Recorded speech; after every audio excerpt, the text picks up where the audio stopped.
We are rolling and good to go. All right. What's up? It's Nasser, aka the real estate guru. I'm not a guru. I'm a duru. Yeah. That shit's trademarked, isn't it? Yes. Okay. I'm sorry. Delete that. Yeah. Please no lawsuit. All right. You ready? I'm ready. Today we're back out here at my man's Jordan house. This time we're going to show you what a $500,000 renovation does for you in Davidson, North Carolina. Jordan, welcome back to the channel. What's up, man? Welcome back, bro. All right. How's she look? It looks great from the outside. When we come in the neighborhood, we were taken back, like, that's a beautiful house.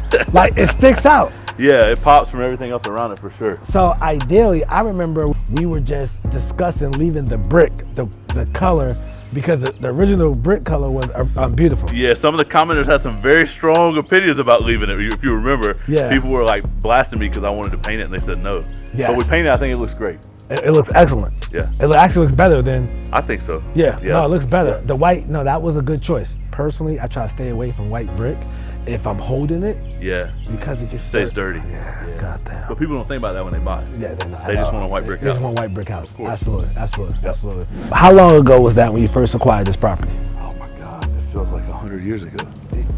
We've been in this house for probably 8 months. 8 months. Yep. Okay. So 8 months, $500,000 later. Yep. You have this project. Yep. And just for those who don't know, because we're going to get into the numbers at the end. How long have you been doing real estate? Since 2021. 2021. So a little over 2 years. A little over 2 years and already into this. All right, guys, let's go inside. Ooh. So what's the first thing you notice? That big chandelier is the first thing I noticed. So that chandelier is from a company called RH, Restoration Hardware. That's $12,000 hanging in the ceiling. $12,000. 12 G's. Wow. Yeah, man. So that light's the most expensive light in the whole house. This light here is the second most expensive light in the whole house. And we can talk about this later, but we actually pre-sold this to some buyers who had the opportunity to pick some of the selections. Those were two lights that they were adamant about, so they actually paid the upcharge, paid the change order to put those chandeliers in because that was exactly what they wanted in their dream house. Wow, those are some beautiful finishes. Yeah. All right, so obviously this is your dining. So dining room here, and again, as a designer, my kind of responsibility is to kind of put a cohesive design plan together, right? So in this neighborhood, in this style home, I would not ordinarily put so much charcoal. It's a Sherwin-Williams color called iron ore. I wouldn't do so much black charcoal in here. But again, because we pre-sold it, that was kind of their style. So I melded their style with the original plan that we had, and this is what we got. So dining room here, and then we've got your open concept living kitchen space. We actually ended up moving this island back a little bit to make this space larger. It's a little bit tighter on the back side, but it makes it bigger here so you can fit kind of larger furniture, which was a request that they had as well. And then we added this gas fireplace here, and we were going to do like a Venetian plaster coat on it, but then they found this is a tile, so it's limestone, but it's a tile. That tile is like $28 a square foot. Wow. So they found this tile and wanted it, so they picked that up and we had our tiler install that. Yeah, no, this is beautiful. This is beautiful, but like one light is like bigger than my head. So like. Wow. Yeah, it's huge, man. Well, it's a big house, right? It's a very big house. This is the biggest house I've ever flipped. Biggest house I've ever flipped, most expensive house I've ever flipped. And so with that, you got to think like there's some goons and goblins hiding in the closets, right? Because the floors are $4 a square foot, but there's 6,000 square feet of flooring. That's a lot of flooring, right? Yeah. So everything's just bigger and more expensive on a larger scale like this. Did you have to get a special company to hang this? We did, yeah. So our electrician would not install this light because of liability reasons, because it's so expensive. Yeah. Right. So and the light is extremely heavy, so it had to be specially hung in the ceiling so it doesn't fall out and kill you while you're standing under it right now. So we had to get a special chandelier installation company to install these two big ones. Yeah. That makes sense. Yeah. That makes sense. Which also was an additional charge, right? Yes, of course. Yeah. So you probably paid the premium to get them to hang it. That's correct. Exactly. This countertop is beautiful. Yep, so this is a quartzite. So it's a natural stone that looks like quartz, looks like marble, but it's durable. It's more durable than marble.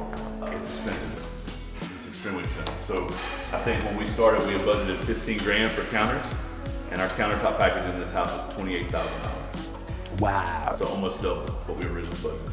28,000. Yeah. Panel ready fridge, so that'll get panels that match the cabinet, so it'll look built into the wall. Yeah. You got some pantry storage here, and then I don't know if you guys remember, but the last time you were here, this is actually a bedroom. Yes. And the folks who pre-bought the house wanted a walk-in pantry. So we actually subdivided this room and did a custom butler's pantry for them. Now, how much was this fridge? That fridge was like $10,000. Yeah. Wow. Okay. All right. So this is a hell of a stove. This is a hell of a stove. This is upgrade. So we were originally gonna put a 36-inch dual fuel range. So that's gas and electric. They wanted the 48. So we had to change the side cabinets out to accommodate the larger range. But that's a 4-foot stove. this how you know you made it in life? When you have one of these on top of your stove. That's how you know you made it. Like the water thingy. Yeah. Once I get that in my life, this why I'm striving for that. All right, so we have another pantry. Wow. Pantry, big pantry. Big pantry. Yeah. Custom built shelves to their specifications, their height, so that they can fit. They got dogs, they want to be able to fit dog food holders underneath. So literally it's planned out to the extreme, man. Yeah, these people have a lot of disposable income. A lot of disposable income. Over here, all right, so we have another bedroom over here. Yeah, this is the primary here. Yeah. And I think this is probably my favorite bathroom in the whole house. Okay. Ooh, I like this. Yeah, so plank ceiling. If you remember, the ceiling was originally trayed up like this. This was in the late 90s, early 2000s house. This is what they did, right? But that's not in style anymore, just to have the tray ceiling with the drywall. So we had our carpenter come in and plank it with some tongue and groove, just to kind of add a little pop to it. Now these windows, this all turned out beautiful. They can go right out to the deck. So these are original wood. The windows were in really good shape, original wood frame windows. We just had our painter paint them because we wanted black windows instead of white. So. No, that was a great idea. That turned out good. Wow, this towel, bro. So big 2-foot by 4-foot tile all the way through, curbless shower. So it's a special force system so that the water drains out over there, and then we tile it all the way in and then put the tub in the shower. Yeah, this is beautiful. This towel, and you picked out this towel, correct? Yeah, that's right. Yeah, you did a real good job with that. Thanks, man. Did your wife help you out with this, or it was all you? It's all me, man. Wow. Yeah. Okay, I like the frameless showers. You notice the frameless showers is all glass. Yep. There's no frame on it. It gives it like a more expensive look. That's right. Yeah, high-end look for sure. The high-end look for sure. Yep. All right, so behind us, right? This is going. Look, yeah. Wait for this. Oh, the bathroom's right there. But look, let me try the bathroom first.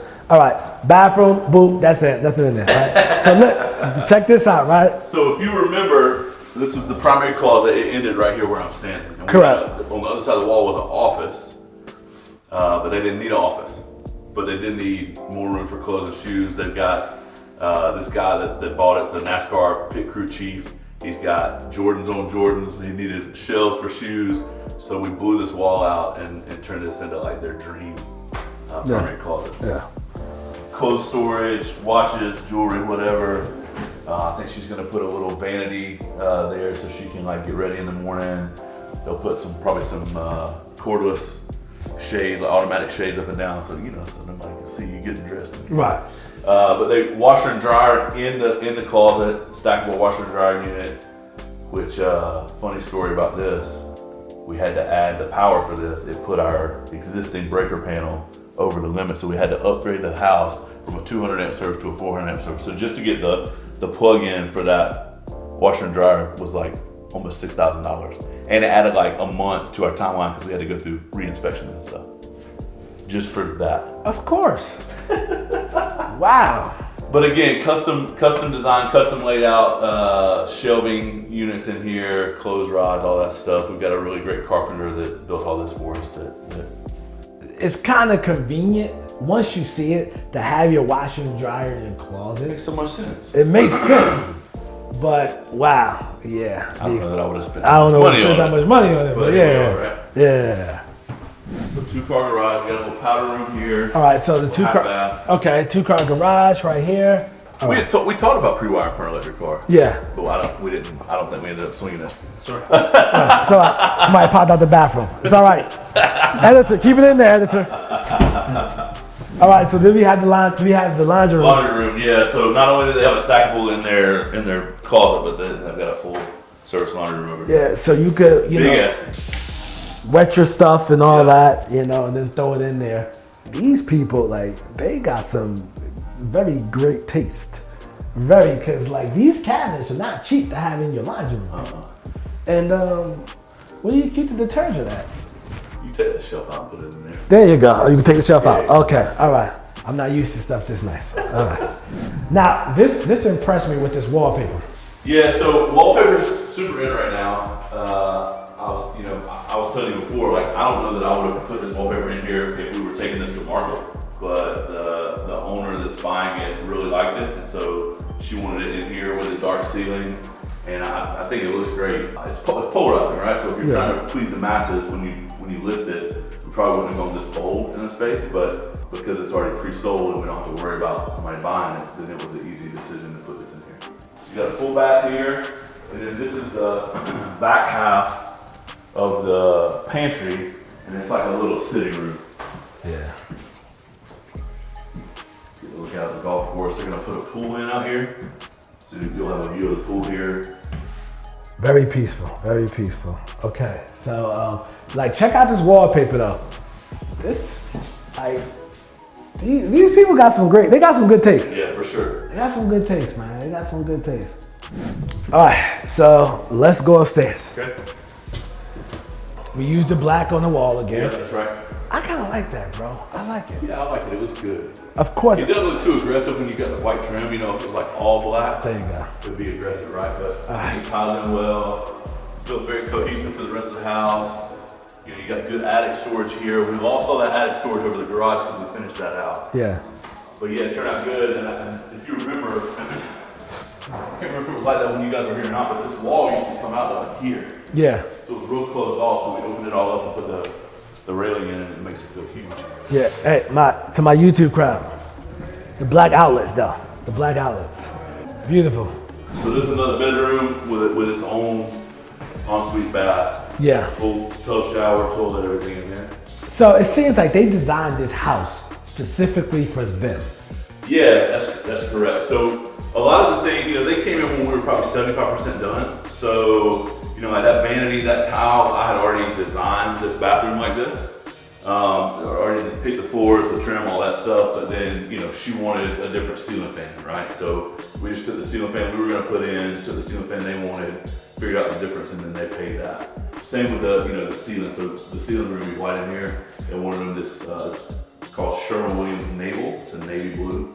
So she wanted it in here because the furniture that she put in here has got blue in it. So we just had a painter paint blue instead of white. And then this room turned out cool. I don't know if you remember, but it was unused attic storage. And we found it and decided to finish it out and turn it into, we were just gonna turn it out into a big finished space and let the homeowners decide what they wanted to do with it when they bought it. Well, because we pre-sold it, they had a real clear vision because they've got some nieces and nephews that come and visit during the summer and all that. So they turned this side into like a bunk room. So which I think is a great idea, right? 2 queen beds built in with the shiplap dividers. She loves wallpaper, so she picked out a wallpaper to put in here. They love natural wood, so they put the ceiling in here. And then I think they'll put like a sectional and a TV and all that stuff in here. I'm gonna just say, and you gotta see these bunk beds. All you gotta do is put the mattress on these. Yeah, that's right. But if I was a kid, I would probably try to stay in Uncle's house the whole summer. Cause remember, it's dope, man. Yeah, it's dope. You know what I mean? We're gonna have the TV, the Wi-Fi service in here is gonna be impeccable. So yeah, man, it's we're gonna be playing video games with my friends and FaceTiming and all this at all the same time. So yeah. So still counts as a bedroom because it's got a closet and it's got an egress window. Yeah. So still a bedroom here, even though we lost a bedroom downstairs. Yeah. And then I'll take you to the basement, which I think to me is like the biggest transformation. Engineered hardwoods, Yeah. And then we had our flooring guys stain the stair treads and the handrails to match the floors. Okay, cool. So the treads came unfinished, the floors were pre-finished, and then they matched them. Yeah. And then we actually flipped to a LVP down here, waterproof luxury vinyl, because they're going to put a pool in, so they wanted to be able to come in and out without getting water on their hardwoods. So there used to be a big wall right here. There was a wall here. All this was like chopped up into a bunch of different rooms. So we opened it all up, added a kitchenette, wet bar area down here, added a bathroom behind you. But this is all going to be entertainment space here. And then we got these custom barn doors that our carpenter built and stained. And then this is going to be, they're going to put like pool table, stuff like that in here. Yeah. The pool table is going to be in this one? Here, yeah. Okay. So it's like a game room. Game room. Yeah, Okay. They got these doors that they can close off if it gets loud. Those doors are beautiful. They're sweet, man. Yeah. Got your own kitchen. Yep. Got your own kitchen. Microwave, ice maker, sink, full-size refrigerator. Yeah, and remember we had the $10,000 one upstairs too. But we have a refrigerator down here too. So this is like the poorest refrigerator, and that's like the rich people refrigerator upstairs. So yes, I can afford that refrigerator right there though. I can afford that one. What room is this? So this is a bedroom. There's 2 bedrooms down here. She's actually going to use one as an office, but they're both, technically a bedroom, and then they're joined by a Jack and Jill bath. Okay. So bedroom here with a closet. You got the all-white bathroom, and then this will be her closet here, or her office. And then all that's like mechanical and storage. Yeah. And then this was originally unfinished space, and we added this bathroom. So just to get the plumbing in here was like 10 grand.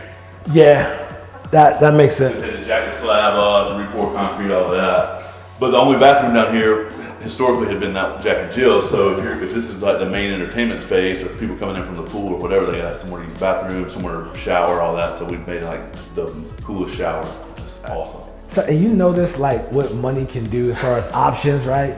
You can think about your guests. Well, people are going to be coming in from the pool, so therefore, you don't got to use the bathroom, you got to shower. We don't want them in somebody's room interrupting their piece. Money gives you options, man. So always remember that. And like, you can get a high-end look for stuff without a lot of money, right? So it was expensive to get the shell of this bathroom, but like, this tile is from Floor & Decor in Pineville. It was like $3 a square foot. Yeah. So that's really cheap for, this vantage from Lowe's. Yeah. These lights are from Amazon. Yeah. I use those lights too. Yeah, we got a $1.25 million house and lights are from Amazon. Yeah. It doesn't have to be expensive.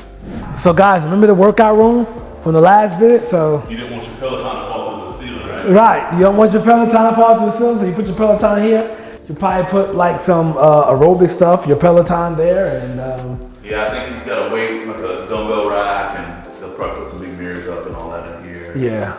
Maybe a TV for fitness classes or whatever. And check out the black outlets, guys. Details matter. Right. Now we go back upstairs. Got it? Yeah. You might want to fix. You might want to open this up. I'm not used to this kind of luxury. If I broke it, I probably can't afford to fix it. Just a disclosure. All right. Wow. Talk about space. You sold the house for 1.25. 1.275. 1.275. Yeah. So originally, when we bought it, we thought we could sell for 1.2. When we pre-sold, we wanted to pre-sell over what we would have gone to market for. So we pre-sold at 1.275. 1.275, and this is a hot area. Hot area. And I remember the last time when we talked about interest rates, and did it scare you that the rates were going up? You said no. Correct. Because this neighborhood sells regardless. The ideal client in this neighborhood is not necessarily concerned with that. Yep. They're more concerned to get into the neighborhood. Yep. And apparently he was right, because you sold this as a pocket listing. Yeah, now office exclusive listing. Pocket listing is, if you're a real estate agent, pocket listing is a bad word. I'm sorry. No, you're good. Office exclusive listing, correct. So we sold it as an office exclusive, so it never hit the MLS, but we pre-sold it because, we pre-sold it in December. Like, things were getting a little bit hairy with the economy, and interest rates were so crazy. And so it was just like the security of a bird in the hand, right? So we pre-sold over what we thought we could go to market for. If we went to market today, I think we could probably get north of 1.3, but then you're gonna have to spend another however many days on market, another 30 to 45 days for close. Our holding costs on this are like $6,000 a month. $6,000 a month. A month. So they don't tell you that when they teach you about flipping, but interest rates and hard money costs can just blow the deal up if you Absolutely. you know. Absolutely. And this took longer than we wanted it to, for sure, especially with all the change orders that got added on. I think it kicked us down the road probably another month and a half, 2 months. Okay. That we would have had this done back in probably February. So the lender just sitting back collecting payments. That's right. The lender, what industry is he in? So we got two lenders, right? So we got a hard money line that funded most of the purchase price, and then we've got a private money lender who's a NASCAR driver. He's actually like ranked 20th in NASCAR right now. Okay. He lives in this neighborhood, so he was riding by all the time. He and his son would ride bikes over here and check the project out. He's a good friend of ours, and he loaned his personal money because he got some money because he's a NASCAR driver. Yeah, of course. And this is the second project he's done with us. So he did crappy double wide up in Kings Mountain a year ago, and then he's in this project, and then he's actually rolling out of this project, rolling all the money that he loaned us, and he's putting it into a lakefront luxury flip that we're doing up in Cornelius that we're under contract on to At close. $6,000 a month, you probably his favorite client. Absolutely. At the end of the year, I get my 1098s from my lender, Yep. my hard money lender, and I'm like, dude, that's what I paid out. Yeah. And I did all the work, and he just sat down and just collected payments. But yeah, that's just I don't think a lot of wholesalers take money costs into the deal, right? They don't. So they'll tell you what the ARV is, and they'll tell you what the rehab cost is, and then there's like 20 grand left over, and they're like, it's a deal. It's not a deal because it gets eat up with hard money and private money and all of that, right? I teach my students that literally on the call last night on our weekly coaching call for my students. Duru Squad, DuruSquad.com. So I teach them about the cost of the lender, of the flipper. So on a $400,000 house, that flipper has $24,000 in commission costs, right? That's $24,000 going. We ain't talking about rehab, $24,000 going. Right now, people are asking for closing costs. Yep. So $5,000, so $29,000, so $30,000 spent just out the door, just by him agreeing to the deal. Then you have costs, and then you got your holding money costs. So don't think that flippers are just out here making a bunch of money. It doesn't work like that. You had your cost. Went way over budget. Way over budget. Right. Now, tell us about the buyer and what industry they work in. So buyer's also in NASCAR. He's a NASCAR crew chief.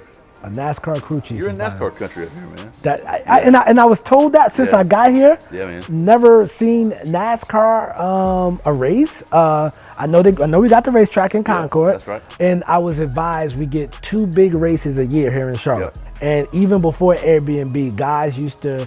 I heard stories of guys renting out their condos. Well, it's like living in Augusta and renting out your house for the Masters. There right? you go. Yeah. There you go. Yeah. Yes. So you can rent your house out for the race weekends, and run up a bag real quick. That's what I heard. Yeah. He's in NASCAR. You know, they've got money. It felt like a secure deal to pre-sell to them. Their agent's well known in the area. Their agent actually handled Christian McCaffrey's deal. You know, Christian McCaffrey's house. So it was a good, solid buyer. We felt really good about their financing. We didn't feel like they were gonna, they put heavy due diligence down, heavy earnest money down. We felt like it was a secure deal to go ahead and pre-sell it and take that deal. But man, it just kept dragging on, and they changed. If they changed one thing, they changed 100 things. And it's a snowball. It's a domino effect, right? That's one of the biggest lessons I learned with a flip this size and this price point is that everything triggers off of everything else, right? So if you change the floors, you have to change the wall paint. If you change the wall paint, you got to change the light fixture color in it. Everything has to be really designed and really cohesive to get top dollar. No, absolutely, absolutely. So let's talk about the lessons that you learned from this deal. So would I pre-sell again? Probably. Would I pre-sell and allow somebody else to have design input? Absolutely not. Well, because here's the deal, Nas. We're not built like a custom builder. You're not a custom builder. We don't have the staff. We don't have the systems and processes in place, the paperwork, the legal contracts, whatever, right? So we were kind of like building the ship while we were sailing it, and it turned out to be a disaster.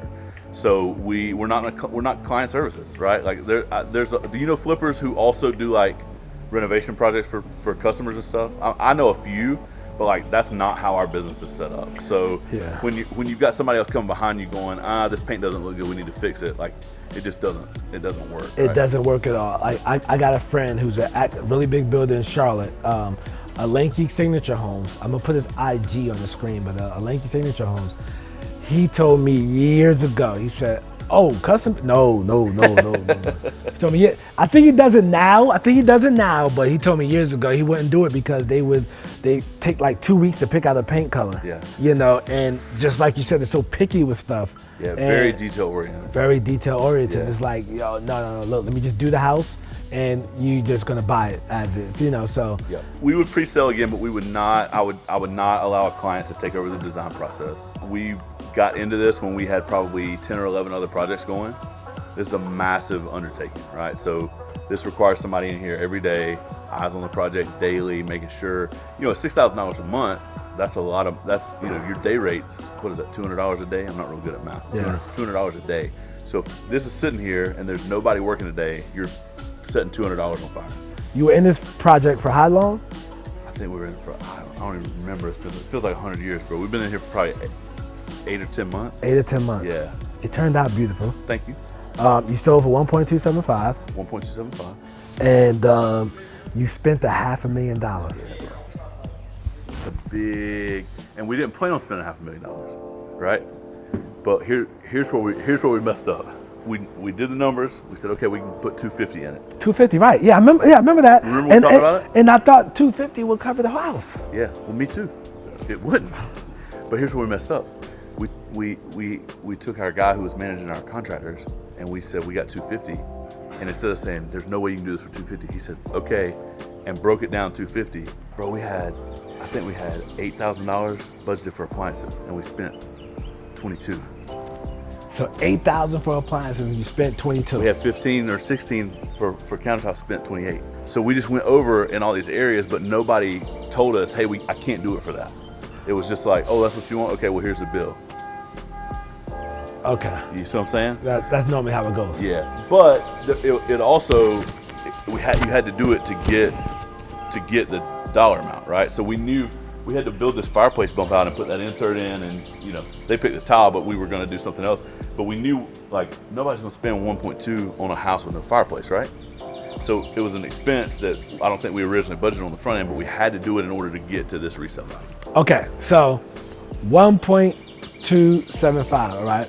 Your buyer at that price point knows exactly what they want, Yes. and they're extremely detail oriented, Yes. and they have great taste like you've seen in this project. So don't think that you're gonna go away and just go get them a refrigerator from Lowe's and they just gonna accept that. No, they're gonna know that's a cheap refrigerator, and they're gonna want a panel refrigerator Yeah. that was provided that costs $10,000. Yeah. So High-end appliances, nice light fixtures, Nice really light nice tile package. Got to use name brand plumbing fixtures, Delta or Moen or whoever, right? in the toilet. And then you can't use a Project Source toilet from Lowe's for $100, right? I love that Project Source. Hey, it's in all of my flips under 500, right? But when you get to this price point, it's a different buyer, like you said. Yes, So you got to think through everything. I had a buyer, right? We did one. It was a new construction deal in a gentrifying area in the hood. We sold it for like $500,000, but he wanted to buy it before, we finished it. This guy was talking about Toto toilets and all this other stuff, and we said, nah. That's like a $500 toilet if you don't know what a Toto toilet is, right? Yeah, $500. That's what I said, man. So, but he knew his stuff. The builder/realtor was like, listen, we just gonna give him a credit. So instead of selling for like $540, we sold to him for like $520 and like 20,000 credit. I still made money, but yeah, man, it's all that money that we lost out on, right?